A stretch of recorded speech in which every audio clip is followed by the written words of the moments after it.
People के पेड़ के नीचे हम लक्ष्मी जी के साथ शनिवार के दिन आपसे मिलने के लिए आए हैं। शनिवार के दिन जो पीपल के वृक्ष के नीचे दिया लगाएगा उसके घर में कभी संपदा की कमी नहीं होगी। सारे दिन पीपल के वृक्ष के नीचे हमारा निवास होगा। आज भी नियम है, जिसको शनि लग जाता है एक काजल की डिब्बी ले लो और काजल की डिब्बी को 21 बार उतार कर उसको एकांत में जाकर जंगल आदि में एकांत में किसी पेड़ के नीचे इतना सा खड्डा खोद कर उसमें काजल की डिब्बी को डाल दो और मिट्टी से पूर दो, उस व्यक्ति का शनि समाप्त हो जाता है। काशी विश्वनाथ का नाम लेकर काजल की डिब्बी को 21 बार उतार कर अगर काशी विश्वनाथ का नाम लेकर शनि वाले व्यक्ति को अगर पेड़ के नीचे दबा दे, शनि समाप्त। शनि उसको शनिवार के दिन जो पीपल के वृक्ष में सरसों के तेल का दीप लगाता है उसको शनि कभी परेशान नहीं करता। एक बात हमेशा ध्यान रखिएगा, मान लो अगर कोई भारी रोग ऐसा शनि महाराज के कारण हो गया हो, अच्छे काम करते करते उल्टे हो रहे हैं, होते हैं किसी किसी के साथ में, विपरीत परिस्थितियां आ जाती है, अच्छा करने जाओ बुरा हो जाता है, अच्छा कर्म करने जाओ बुरा हो जाता है। तो पीपल के वृक्ष की जो छाल होती है, छाल देखिए, पीपल के वृक्ष में जो छाल लगी होती है उस छाल को घिसकर चंदन बनाकर भगवान शंकर का स्नान कराकर अभिषेक कराकर पूजन कराने के बाद हमें पिपलेश्वर महादेव का नाम लेकर, कौन से महादेव? पिपलेश्वर महादेव का नाम लेकर वो जो घिसी हुई छाल होती है उस छाल का तिलक भगवान शंकर को लगा लो और उसी का थोड़ा सा भाग अपने कंठ पर मस्तक पर लगाना प्रारंभ कर दो। धीरे धीरे जो विपरीत दशा है वो सुधरना प्रारंभ हो जाती है। पर नाम याद रखना, पिपलेश्वर, जम के बोलिए, पिपलेश्वर महादेव। एक देवता ऐसे हैं जिन्होंने दूसरे का हिस्सा खाने का प्रयास करा था और आज भी उस देवता से दुनिया डरती है। और उन्होंने दूसरे का हिस्सा खाने का प्रयास करा था तो शंकर भगवान ने उसको भी नहीं छोड़ा। कौन से देवता? वो बाल्टी में हर शनिवार को आते हैं आपके यहाँ। कौन से? शनि देव। उनने क्या करा था? भगवान सूर्य नारायण ने अपने सारे पुत्रों को देखा, सारे पुत्रों,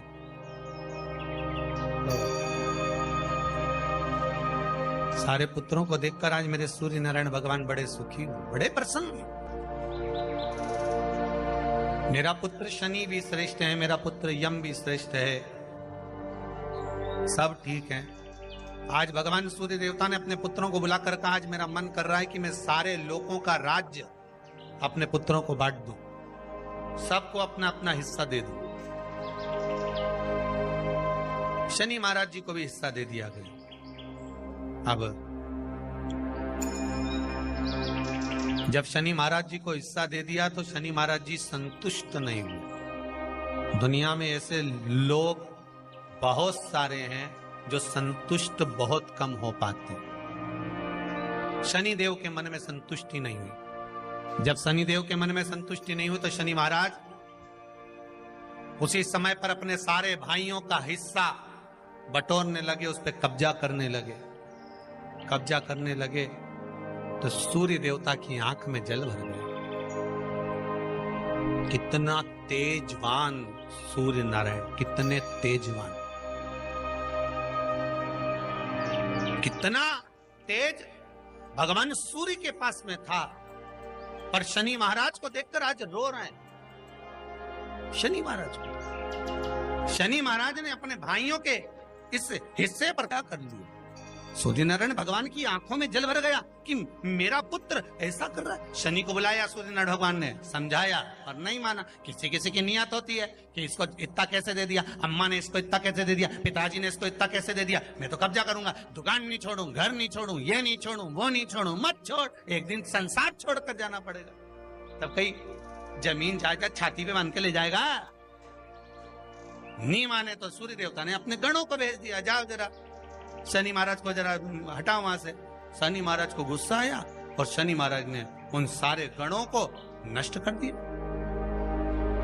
सूर्य नारायण रो रहे हैं। भगवान शंकर की पंचायत में सूर्य देव भी हैं, मतलब शंकर भगवान के मित्रों की गणना में सूर्य आते हैं। भगवान विष्णु, सूर्य नारायण, शंकर भगवान, माँ दुर्गा, गणेश जी, ये पंचायत है ना शंकर की, शिव पंचायत। शिव परिवार में कार्तिकेय, गणेश जी, पार्वती जी, शंकर जी, नंदी, ये शिव परिवार। पंचायत में सूर्य देवता। सूर्य नारायण को रोता हुआ देखकर भगवान शंकर को बड़ा दुख है। शिव जी ने पूछ लिया, क्या बात है, आप रो रहे हो? नारायण क्या हो गया? मेरा बेटा मानने को तैयार नहीं है। आप चिंता मत करो, अभी देखता हूं मैं जाकर। और भगवान शंकर ने जाकर तुरंत सूर्य नारायण भगवान के कहने पर शनि देव को जाकर समझाया। इतने में तो शनि देव आग बबूला हो गए। आग बबूला होकर शनि देव ने कहा, ए शिव, आप मुझे जानते नहीं हो? शंकर भगवान ने कहा, क्या जानना है ये बताओ, क्या जानना है ये बताओ। शनि देव कहते हैं, आप मेरी दृष्टि को नहीं जानते। शंकर भगवान ने कहा, तू भी नहीं जानता कि तेरी दृष्टि खराब कैसे हुई। तेरी दृष्टि को श्राप किसका लगा है तुझे नहीं मालूम क्या? शंकर भगवान ने जब समझाना चालू करा कि देख शनि देव, तुम तो कह रहे हो, तुम तो बोल रहे हो कि मेरी दृष्टि नहीं जानते। हम जानते हैं आपकी दृष्टि, मना नहीं है, जाना, पर आप नहीं जानते क्या? शिव जी जानते हैं। शिव जी ने कहा, मैं सब जानता हूं। आपका विवाह करा सूर्य देवता ने, आपकी पत्नी घर में आ गई, आप अपनी पत्नी को देखते तक नहीं थे, इसलिए आपकी धर्म पत्नी ने आपको श्राप दिया कि जिस पति ने मुझ पर दृष्टि नहीं डाली, मेरे वो पति की दृष्टि कुदृष्टि हो जाए, जिस पे डालेगा वो बर्बाद हो जाए। शनि महाराज ने कहा, आप मेरी पत्नी की याद मत दिलाओ। शंकर भगवान बोले, ए शनि, फिर समझा रहा हूं, हिस्सा छोड़ेगा कि नहीं छोड़ेगा? शनि बोले, नहीं छोड़ूंगा। शंकर भगवान ने उठाया, पीपल के पेड़ के नीचे ले गए और पीपल के पेड़ के नीचे शनि महाराज को उल्टा लटका दिया। 19 साल तक शनि महाराज को पीपल के पेड़ के नीचे शंकर जी ने लटका के रखा। अब बोल, 19 वर्ष तक शनि महाराज पीपल के वृक्ष में, पीपल की जड़ पर बंधे रहे, बोले ही नहीं, सिर्फ टंगे रहे। अब दूसरे का हिस्सा खाने वाले को जब शनि महाराज जैसे के लटका दिया भोलानाथ ने, तो तुम कहीं लगो रे लाइन में? मेरा विचार तो करो। 19 वर्ष तक शनि महाराज लटके रहे, तब 19 वर्ष नेत्र बंद कर कर शनि महाराज ने शंकर की आराधना करी कि दुनिया में कोई ऐसा नहीं जो मुझे उल्टा लटका दे, केवल एक यही है जिनने मुझे लटकाया है। तो 19 वर्ष तक तप करा तो शंकर जी प्रसन्न हो गए। धरनी को हटाकर पार्वती को लाए, साथ में आशीर्वाद दिया, शनि महाराज को खोला। वर मांगो, तुम्हें क्या चाहिए, मांगो तुम्हें क्या चाहिए। शनि महाराज ने कहा, मांगूंगा कुछ नहीं, आप वर दे दीजिए। शंकर जी ने कहा, मैं तुम्हें दंड अधिकारी बनाता हूं कि आप अच्छे और बुरे का दंड दोगे, आप अधिकारी बनकर बैठोगे, मेरा आशीर्वाद तुम्हारे साथ में। दंड अधिकारी। भगवान शंकर का एक अवतार है पिपलाद अवतार। पिपलाद अवतार, जब दधीचि ऋषि की अस्थियां चली गई, उनकी धर्मपत्नी सुवाच ने देखा मेरे पति को मार दिया गया, मेरे पति की अस्थियां ले गए राक्षसों का संहार करने के लिए, उनकी अस्थियां लेकर चले गए, मेरा पति चले गया। सुवाच गर्व से थी, मरना चाहती थी, प्राण छोड़ना चाहती। शिव जी ने देखा ये तो अग्नि के ऊपर चढ़कर अपनी देह त्याग रही है। शंकर भगवान ने आकर कहा, रुक जा सुभाष, रुको, तुम्हारे गर्भ में बच्चा है, तुम्हारे गर्भ में बच्चा है, वो बच्चा मर जाएगा। अब इस बच्चे को जन्म देकर भी क्या करूं? नहीं पिता, तुम्हारे गर्भ में जो बच्चा है वो महाज्ञानी है। तुमने मुझसे प्रसाद के रूप में मांगा था, कहा था शिव जैसा पुत्र होना चाहिए, तो क्या तुम शंकर को नष्ट कर दोगे? मैं शंकर को जन्म दूंगी। सुभाष ने 2 पत्थर उठाए, अपने गर्भ पर मारना प्रारंभ करा। गर्भ पर मारा, बच्चे ने जन्म लिया। बच्चा 7 महीने का था। उस बच्चे को उठाकर पीपल के कोटर में रख दिया। पीपल की कोटर। एक गिलहरी पीपल के फल को लेकर आती थी, पिपलाद के मुंह में देती थी। शिव का एक, इसलिए शंकर का नाम ही पिपलेश्वर महा। शिव का एक अवतार पिपलाद के रूप में हुआ है। तुम क्यों चिंता करती हो? तुम चिंता मत करो, तुम्हारा पुत्र जन्म दो तुम। और दिया धन सुभाष ने, उसके बाद प्राणों को त्यागा। और उस पीपल के कोटर में अगर भरण पोषण करने वाला कोई था तो वह देवाधिदेव महादेव था। फिर निवेदन करेंगे, माता के गर्भ में बच्चा रहता है, उसका भरण पोषण करने वाला मेरा देवाधिदेव महादेव है। अगर जन्म उसने दिया है तो मृत्यु भी वो देगा। अगर तुमको कुछ ज्ञान दिया है तो अच्छी जगह पर भी वही पहुंचाएगा। आप जो अभिलाषा लेकर आते हैं, बच्चे कहते हैं हमारी नौकरी नहीं है, सर्विस नहीं है, हम इस कॉलेज में पढ़ना चाहते हैं, हम इस जगह जाना चाहते हैं, हम इस पद पर जाना चाहते हैं, बस इतना याद रखना, तुम्हारा भाग्य बुरा नहीं होता। कभी भी याद रखना, संसार में जिसको भगवान ने जन्म दिया उसकी किस्मत कभी बेकार नहीं हो सकती। अगर भगवान तुम्हारी किस्मत बेकार होती तो जानवर बनाकर पैदा करता, इंसान बनाकर नहीं। किस्मत अच्छी थी इसलिए इंसान बनकर पैदा, जानवर बनाकर पैदा नहीं करा। अगर तुम्हारी किस्मत अच्छी थी इसलिए मनुष्य बनकर पैदा हुए हो, इंसान बनकर पैदा हुए हो, मानव बनकर पैदा हुए हो। भगवान को दोष मत देना कि भगवान ने किस्मत बेकार दी है। भगवान ने किस्मत अच्छी बनाई है इसलिए तुझे मृत्यु लोक में जन्म दिया। भगवान ने भाग्य अच्छा बनाया इसलिए तुझे शिव महापुराण की कथा सुनने का मौका दिया। नहीं तो भाग्य में नहीं होती तो कहां से मिल जाती? किस्मत अच्छी है तो भगवान नौकरी भी लगाएगा, धंधा भी करवाएगा, सर्विस भी कराएगा, विवाह भी करेगा, शादी भी करेगा, मकान भी बनाएगा, जायदाद भी देगा, संतान भी देगा। उसने दिया है पेट तो भरेगा वही। हम काय को अपने माथे पर ले? मैंने इतनी पढ़ाई कर ली, मैं इंजीनियर हो गया, मैं ये बन गया, मैंने तो ये कर लिया, उसके बाद भी मैं घर में बैठा हूं, मेरा छोरा घर में बैठा, इतना पढ़ने के बाद बैठा।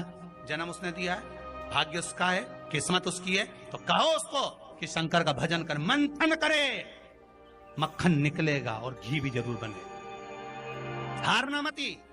जब तेरे 3.5 करोड़ बन, गिनती मत करना, गिनती वो करेगा। तू तो भज, तू कुबेरेश्वर का स्मरण कर, तू महाकाल का स्मरण कर, तू काशी विश्वनाथ का स्मरण कर, तू महाकाल राजा का स्मरण करके तो देख। शिव का भजन कर, 1 लोटा पानी ले जाकर रोज चढ़ा शंकर जी के मंदिर में जा। शिव से भजन करने में क्या देरी? नहीं जा सकता शिव मंदिर में जाने में? बच्चों को अगर शर्म आती हो तो बेलपत्री के पेड़ के नीचे पानी चढ़ाया, वो भी नहीं कर सकता तो पीपल के पेड़ के नीचे चढ़ाया, वो भी नहीं कर सकता तो आंवले के पेड़ के नीचे चढ़ाया। पर कहीं जुड़ तो सरी, एक बार साध तो सरी, पकड़ने का प्रयास तो करो परमात्मा। शनिवार का दिन है जिस दिन अपन इस दरिद्रता से मिलने के लिए पीपल के पेड़ के नीचे आए हैं। हिंदू धर्म में ये दिन पीपल के वृक्ष के लिए पूजनीय होगा। जो भी शनिवार के दिन पीपल के वृक्ष की पूजन करेगा, दूध चढ़ाएगा या मिष्ठान का भोग लगाएगा, लक्ष्मी और नारायण उसके घर में प्रवेश कर जाएगा। लक्ष्मी और नारायण उसके घर में प्रवेश करेगा, इसलिए नियम बनाया। कौन से दिन का? शनिवार। लक्ष्मी जी बोली, नारायण आपने तो 1 दिन का वार लिख दिया। शंकर जी ने 7 वार बनाए हैं, रविवार, सोमवार, मंगल, बुध, गुरु, शुक्र और शनि। ये शिव जी ने बनाया। अब 1 दिन आपने अपना बना लिया, बाकी के दिन अगर कोई इस पीपल के वृक्ष के नीचे आएगा और यहां तो दरिद्रता बैठी है तो उसका क्या होगा?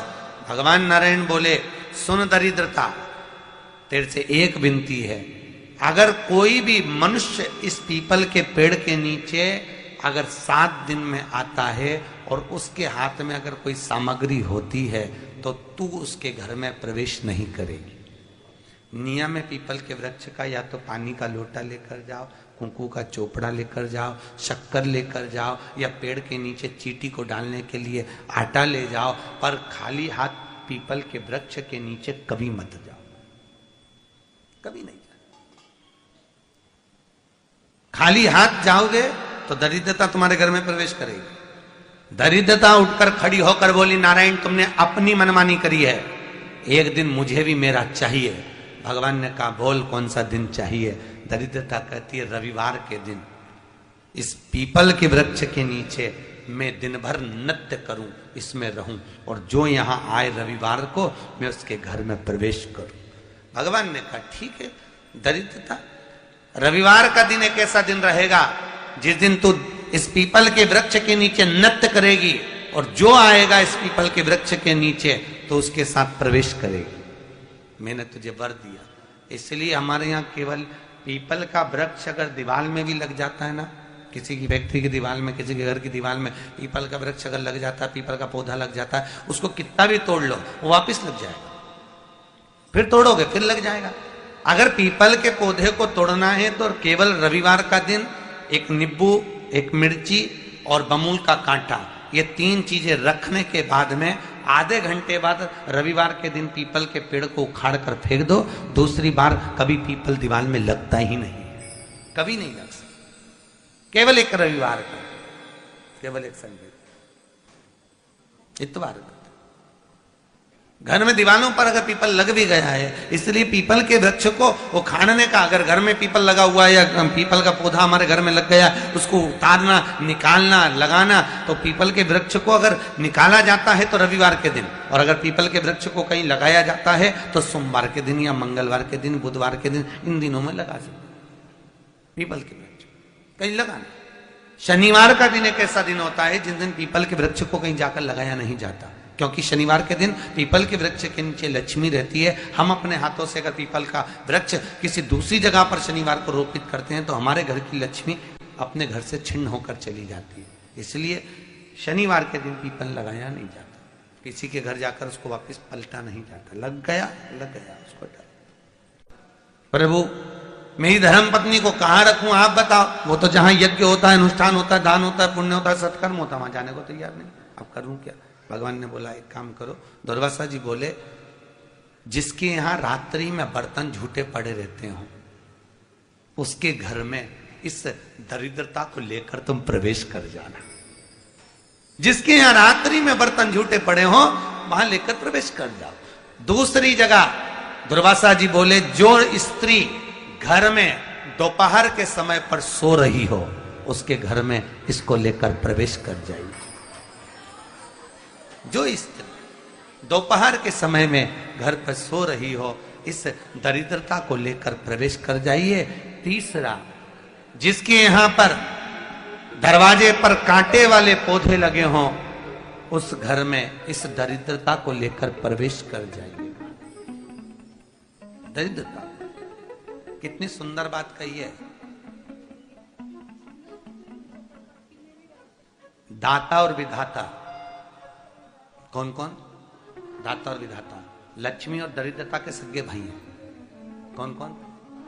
दाता और विधाता। दाता को फिटकरी प्रिय है, विधाता को नमक प्रिय है। ये दोनों हमेशा लक्ष्मी को और दरिद्रता को दोनों को समझाते थे, दोनों में प्रेम बढ़ाते थे। आज भी हिंदू धर्म की रीति है।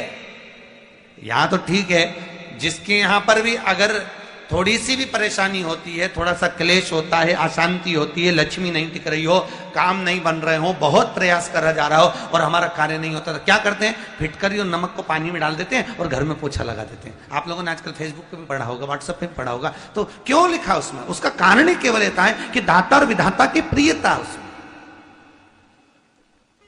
माता ख्याति के जो 4 बच्चे हुए इसमें जो 2 लड़के हैं दाता और विधाता, उसकी प्रियता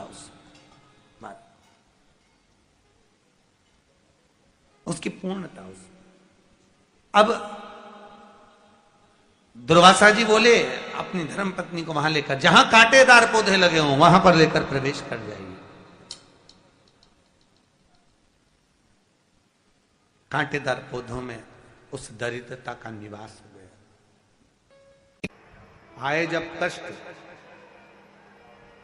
बहुत कष्ट का जीवन चल रहा हो, बहुत कष्ट की जिंदगी चल रही हो, ध्यान लगाना, अगर कष्ट का जीवन चल रहा हो, तकलीफ की जिंदगी चल रही हो, 5-7 सोमवार, या तो 5 सोमवार या 7 सोमवार, हाथ में दुर्वा, मान लो ये तुमने दुर्वा ले ली, हाथ में दुर्वा, एक बेलपत्र, और उसी हाथ में अपने घर का भरा हुआ 1 लोटा जल। पहले रखना है दुर्वा, फिर रखना है बेलपत्र, उसके बाद में हाथ में 1 लोटा जल, और दोनों हाथों का स्पर्श करते हुए जो अपना पूजन का कक्ष होता है घर के अंदर का, उस पूजन कक्ष की साक्षी में खड़े होकर अपने कुल देवता, पितृ देवता और अन्य देवताओं का स्मरण करते हुए, बाबा बहुत दुखी हूं, बहुत तकलीफ में हूं, बहुत कष्ट में हूं, मेरा परिवार आज दुख तकलीफ में है, मेरा परिवार आज कष्ट में है, दुख में है, कष्ट में है। बाबा को अपने मन का भाव कहते हुए, हृदय से प्रार्थना करते हुए अपने घर के मंदिर से निकलकर फिर उस जल को लेकर शिवालय तक जाओ और दक्षिण की ओर खड़े होकर उत्तर की ओर मुख कर कर जल समर्पित करो। बेलपत्र और दुर्वा दोनों को अशोक सुंदरी वाली जगह पर चढ़ा दीजिए। अशोक सुंदरी की जगह तो सबको मालूम है ना। अशोक सुंदरी वाली जगह पर उस बेलपत्र और दुर्वा को समर्पित कर दो। चढ़ा हुआ थोड़ा सा जल लेकर आओ, घर के दरवाजे पर उसका छींटा दे दो, लेपन कर दो, और बाबा से 5 सोमवार नियम से आप दुर्वा, बेलपत्र और जल का प्रयोग अगर करोगे, 5 सोमवार पूर्ण होंगे, जो तुम्हारा दुख है वो समाप्त जरूर होगा। शिव करुणा जरूर, शिव कृपा जरूर। बस इसमें 3 चीजों का स्मरण रखिएगा। 3 चीजों शिव पुराण कर रही है, इसमें 3 चीजों का स्मरण करिए। पहले नंबर पर दुर्वा, दूसरे नंबर पर बेलपत्र, और तीसरे नंबर पर जब जल चढ़ाकर वापिस आओ तो अपने घर में प्रवेश के पहले देहली पर, चौखट पर, भगवान शंकर के अपने घर के द्वार पर शिव का नाम लेकर जल का सिंचन। 3 शिवजी की करुणा का गुणगान करने के लिए 3, जब आप तकलीफ में होते हो तो 3, शंकर को जल चढ़ाने वाला, 1 लोटा जल चढ़ाने वाले के पास 3 को भगवान शिव अवश्य भेजते हैं। दुख को समाप्त करने से पहले 3 को मेरा शंकर आपके दरवाजे पर जरूर भेजता है। पहले नंबर पर मां आद्य शक्ति दुर्गा को आपकी पड़ोसन के रूप में, आपके रिश्तेदार के रूप में, आपके कुटुंबी के रूप में, आपके संबंधियों के रूप में, किसी ना किसी के रूप में आपके पास भेजकर बोलेंगे, क्यों घबराती हो, क्यों चिंता करती हो, क्यों टेंशन लेती हो। मैंने सुना है कथा में बाबा ने ये बताया था, एक काम कर, 1 बेलपत्र, 1 दुर्वा लेकर जा, बताएगी, आएगी, बैठेगी, सुंदर, उस दिन उसका चेहरा देखोगे आप तो आपको लगेगा ये मेरी पड़ोसन नहीं हो सकती। उसका चेहरा देखोगे तो आपको लगेगा ये मेरी देवरानी नहीं, ये मेरी जेठानी नहीं, ये मेरी ननंद नहीं, ये मेरा रिश्तेदार नहीं। आज इसका चेहरा कुछ और बोल रहा होगा। जब होगी तब कोई तुम्हारे कहेगा, धीरे से, सामने नहीं आएगा तो सुंदर स्वरूप धारण कर कर स्वप्न में आकर कहेगा। ऐसा लगेगा कोई तुम्हें जगा कर कह रहा है कि तू घबराना मती, तू ये कर लेना, समझ। धीरे से, सामने नहीं आएगा तो सुंदर स्वरूप धारण कर कर स्वप्न में आकर कहेगा। ऐसा लगेगा कोई तुम्हें जगा कर कह रहा है कि तू घबराना मती, तू ये कर लेना, समझ लेना मेरे बाबा ने अपनी अर्धांगिनी पार्वती को तुम्हारे पास भेज दिया। मेरे शिव ने अपनी पत्नी को तुम्हारे पास भेज दिया, अपनी अर्धांगिनी को भेज दिया।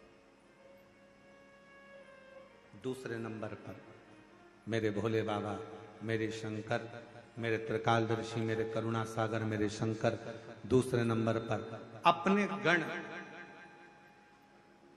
भृंगी को भेज देते। शिव जी के गण श्रृंगी और भृंगी का कर्म क्या? श्रृंगी शिव से दूर नहीं होता और भृंगी शिव जी की आज्ञा पाकर शंकर के भक्त के पास जाकर बैठता है। शिव जी अपने दूसरे पात्र को भेजते हैं भृंगी को। भृंगी दूसरे नंबर पर जाता है। उसका काम क्या है? भृंगी का कर्म क्या है? तो कहा भृंगी कभी भी सामने अपने प्रतिबिंब से नहीं आता, किसी का स्वरूप धर कर नहीं आता। भृंगी आपके हृदय में आकर भीतर से बोलने का प्रयास करता है। ये काम गलत हो रहा है, इसको रोक ले। तेरा मन से अंदर से बोलने का प्रयास करेगा, एक काम कर, तू वहां चले जा, ऐसा हो सकता है, तू ऐसा कर ले, तू वैसा कर ले। वो बताने का प्रयास करेगा, वो आपको ले जाने का प्रयास करेगा, उस तक ले जाने का प्रयास करेगा कि ये कर्म कर, ये कर्म कर।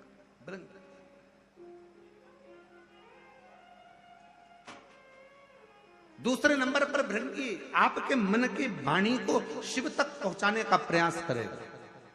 और तीसरे नंबर पर भगवान शंकर अपने भक्त का दुख हरने से पहले तीसरे नंबर पर भेज देते हैं अपने नंदीश्वर को, अपने नंदी गण को। मेरे शिव भेजते हैं। नंदी का काम क्या है? जैसे ही नंदी आता है, कोई व्यक्ति के रूप में, किसी रूप में, किसी फोन के रूप में, किसी कॉल के रूप में, किसी पत्र के रूप में, किसी मैसेज के रूप में, जब नंदी तुम्हारे घर में प्रवेश करता है तब वो तुम्हारे रास्ते को क्लीन कर देता है, रास्ते को साफ कर देता है, उसको मार्ग को प्रशस्त कर देता है। आप दिल से उससे कहो, जहां तार ना जुड़े।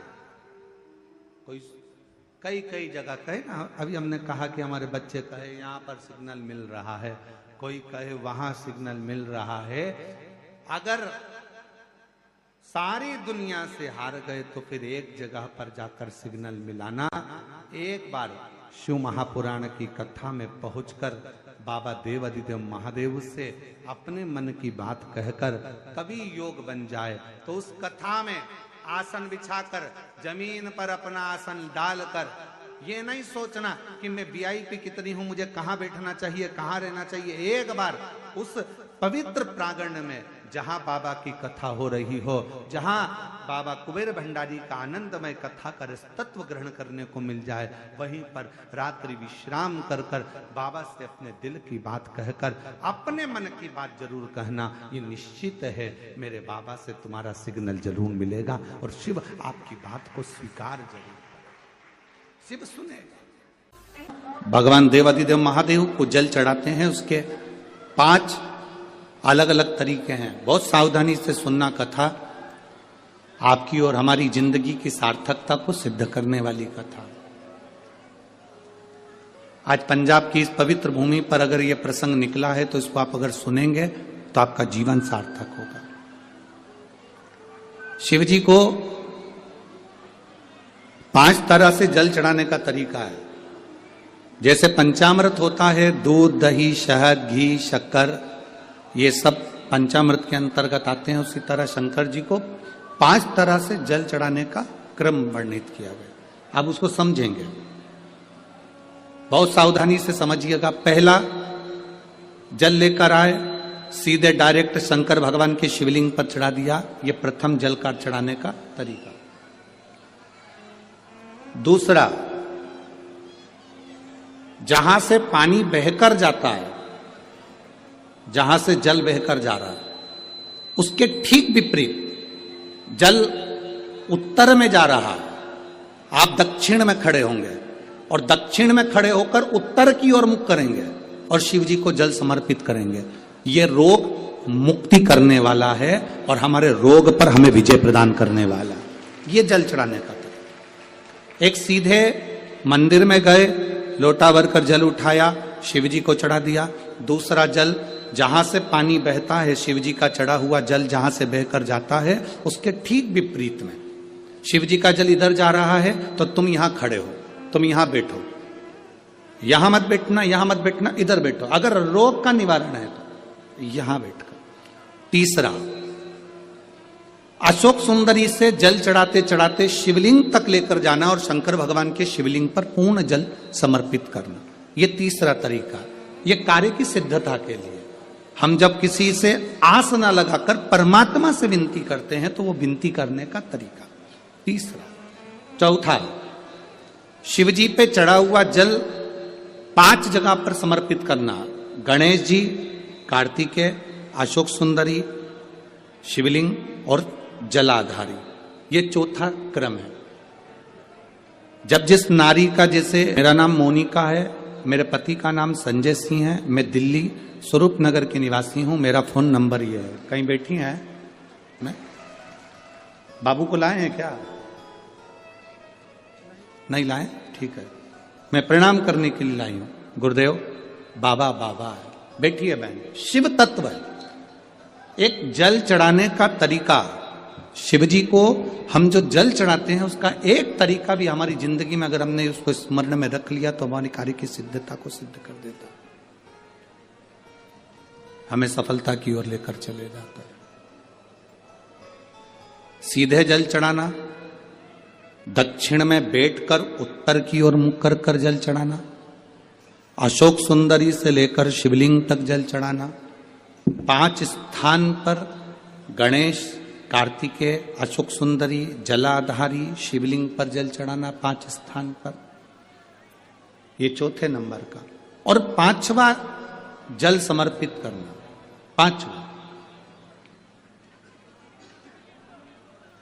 5वें नंबर का जल।